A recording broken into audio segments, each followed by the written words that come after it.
موضوع ہے کمائی کے ناجائز طریقے۔ لائیو سوالات بھی جب ہم لیتے ہیں، آپ کی لائیو کال لیتے ہیں، اس پر بھی بے شمار اس پر سوالات آتے ہیں، تو ہم نے اس کو موضوع کی شکل دے دی ہے اور میں جاننا چاہوں گا کہ رزق حرام کی مذمت جو ہے قرآن کریم میں کس انداز میں آئی ہے۔ میں چاہتا ہوں اس پر کوئی روشنی ڈالیے گا۔ اعوذ باللہ من الشیطان الرجیم، بسم اللہ الرحمن الرحیم۔ دیکھیں اللہ تعالیٰ ارشاد فرماتا ہے کہ وَلَا تَأْكُلُوا أَمْوَالَكُمْ بَيْنَكُمْ بِالْبَاطِلِ وَتُدْلُوا إِلَى الْحُكَّامِ لِتَأْكُلُوا فَرِيقًا مِّنْ أَمْوَالِ النَّاسِ بِالْإِثْمِ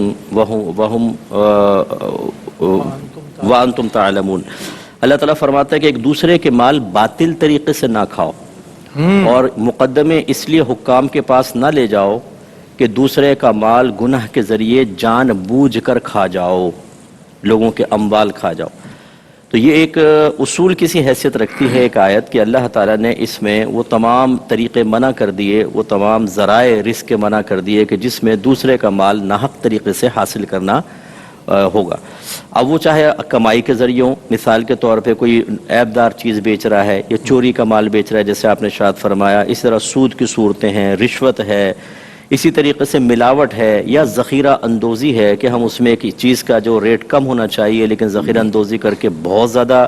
مقدار میں اس کو بیچتے ہیں اور لوگوں کے مال حاصل کرتے ہیں۔ اس طرح وراثت دبا لینا، قرض دبا لینا یا غصب کر لینا، آپ کے پاس طاقت ہے، زور سے آپ کسی کے پلاٹ پہ قبضہ کر لیتے ہیں، کسی کے مکان پہ قبضہ کر لیتے ہیں اور پھر بعد میں اس سے یا تو نفع اٹھاتے ہیں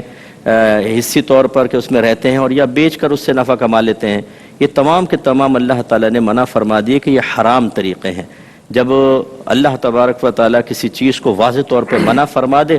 تو وہ حرام قطعی ہو جاتی ہے اور اس سے ہمیں بچنا چاہیے۔ اب یہاں یہ فرمایا کہ دوسروں کے مال باطل طریقے سے، اب باطل طریقوں کی وضاحت کی تشریح وہ حدیث بیان کرتی ہیں اور فقہا بیان کرتے ہیں، جیسے ہم اس پر کلام کریں گے۔ اب اس میں ایک بات جو قابل غور ہے بہت زیادہ، وہ یہ کہ جو حرام ہوتا ہے یا ناجائز طریقے سے آپ مال حاصل کرتے ہیں وہ دو طرح کے ہوتے ہیں، ایک حرام قطعی ہوتا ہے، ایک حرام ظنی ہوتا ہے۔ اچھا، حرام قطعی تو وہ ہوتا ہے کہ جس کو قرآن نے واضح طور پہ منع کر دیا ہو، جیسے سود ہے، رشوت ہے، چوری ہے، ڈاکہ ہے۔